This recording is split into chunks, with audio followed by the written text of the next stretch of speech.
What happened to the other one I started on? Oh, we have to do it over. Hi, this is David Odell with Odell Complete Concrete.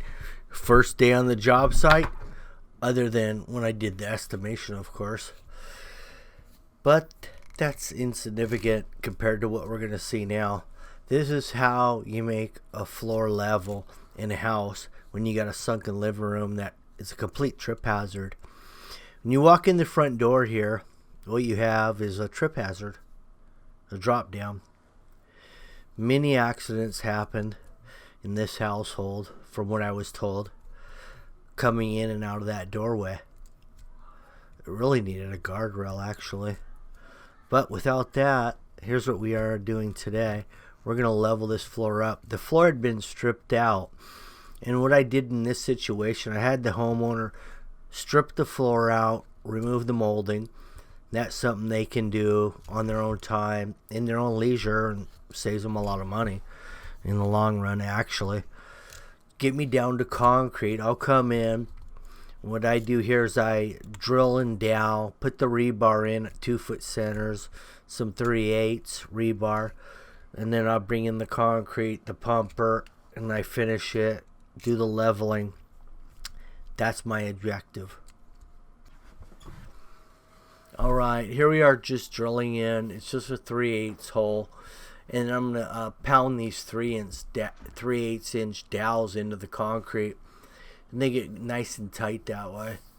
And then we'll tie up our rebar to those.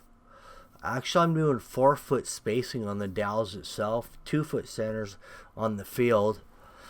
And then we're going to lay some visqueen out here. And this is just some real, like, 0.25 mil. Real simple stuff. Real thin. Just enough to get the job done, basically.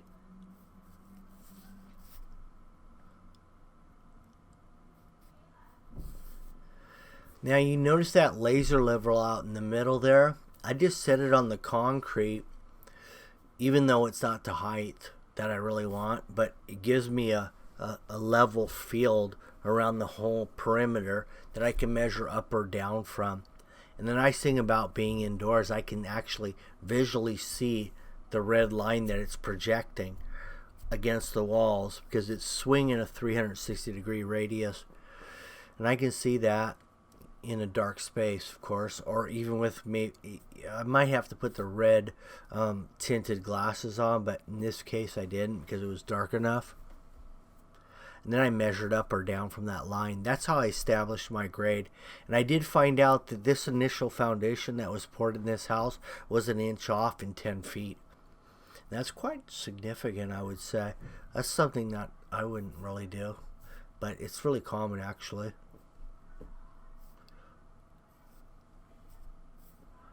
So there's your rebar tie up. I've got the visqueen out. I dropped that all the way down on the drywall and hit it to the slab, existing slab.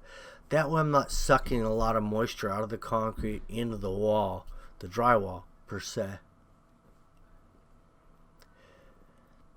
You really want to try to avoid that, because you get moisture damage into the drywall and it weakens it. So we lay that visqueen all the way down.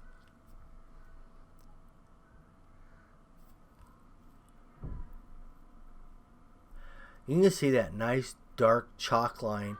What I did there is I have a 1/4 inch thick line that I mixed with red and blue, and I got a purple line there. Really bright, nice and beautiful. Concrete company has just shown up. We have Bender Concrete out here. The mix design that we are using is a 3000 psi straight sack. That means no fly ash. And I found something that's interesting about no fly ash is that you don't get the crazy cracks. Here we are, day 2. We got the concrete out there, 3000 psi straight sack, pumper, 3/8 pea gravel. We're gonna prime it right here in the wheelbarrow, and then once we prime it, push the water out, we'll bring this hose into the inside.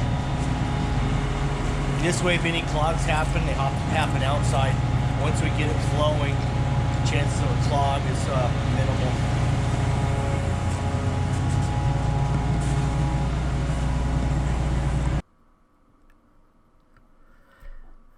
Well, we just primed the line. We primed that in the front yard. We blew out the water, about 10 to 15 gallons actually.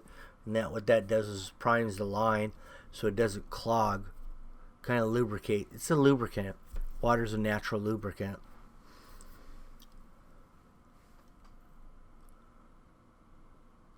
And now what we have here is 12-foot aluminum 2x4. Very straight. And that's what we want to use in these situations. Something that's straight. You're going to get it flat. They can go in here and do a glue down wood, laminate, whatever they want to do, and it's going to stick to the floor. It's going to be flat.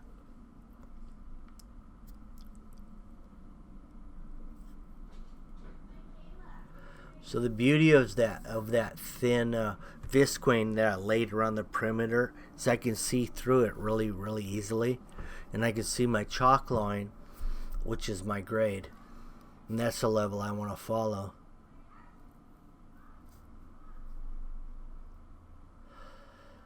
And now we have a little bit of recessed space between the edge of concrete and the existing hardwood floor. And now I want to match that concrete floor. I don't want to match the top of the wood floor because, of course, they have to bring in the new flooring over the top of my concrete, of course. Now what we have here is a 4-foot magnesium bowl float on a swivel head.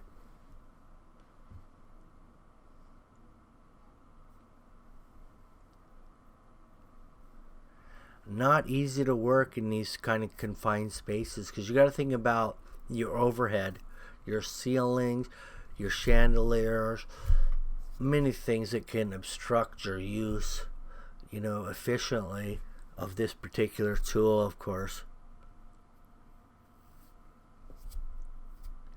As you can imagine, the angle and the beauty of that rocker is I can tilt it down and get under obstructions.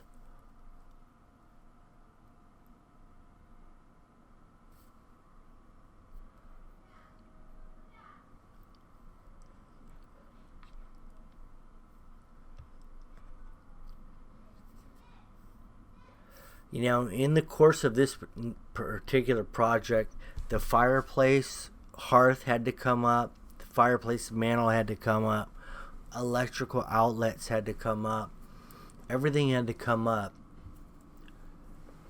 which is not a big deal, really minor details.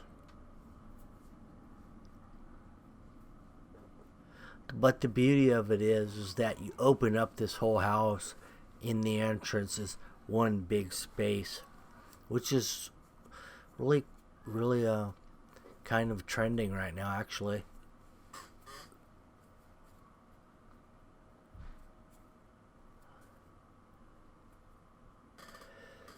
Now right there you see the magnesium funny float going over that. It's a hand float on poles, basically. This here is the funny trowel. I call it Big Blue.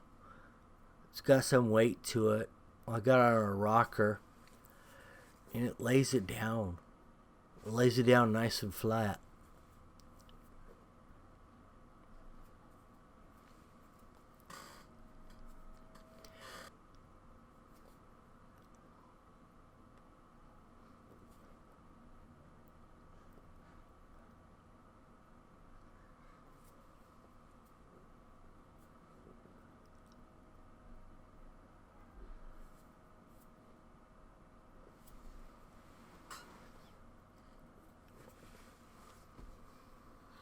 So right now we're going to tighten up the edges, make sure that we're entirely flush with the existing surfaces. So when they go to drop the new hardwood all the way across, they don't have to grind or add. They can just throw some adhesive down, drop the hardwood on it, bang it together, and call it a day.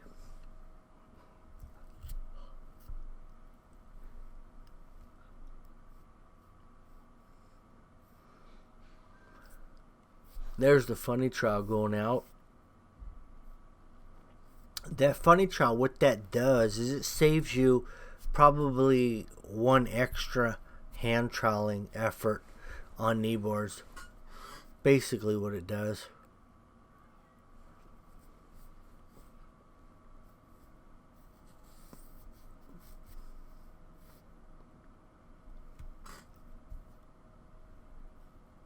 That's my son Timothy Odell there on the left. He knocked out, he wiped the wall down. I took the center section.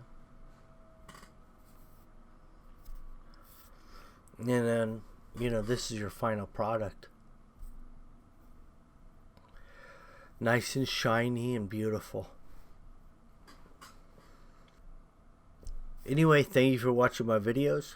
If you have any questions or comments, please contact me in any way, shape, or form that you feel fit. Hasta.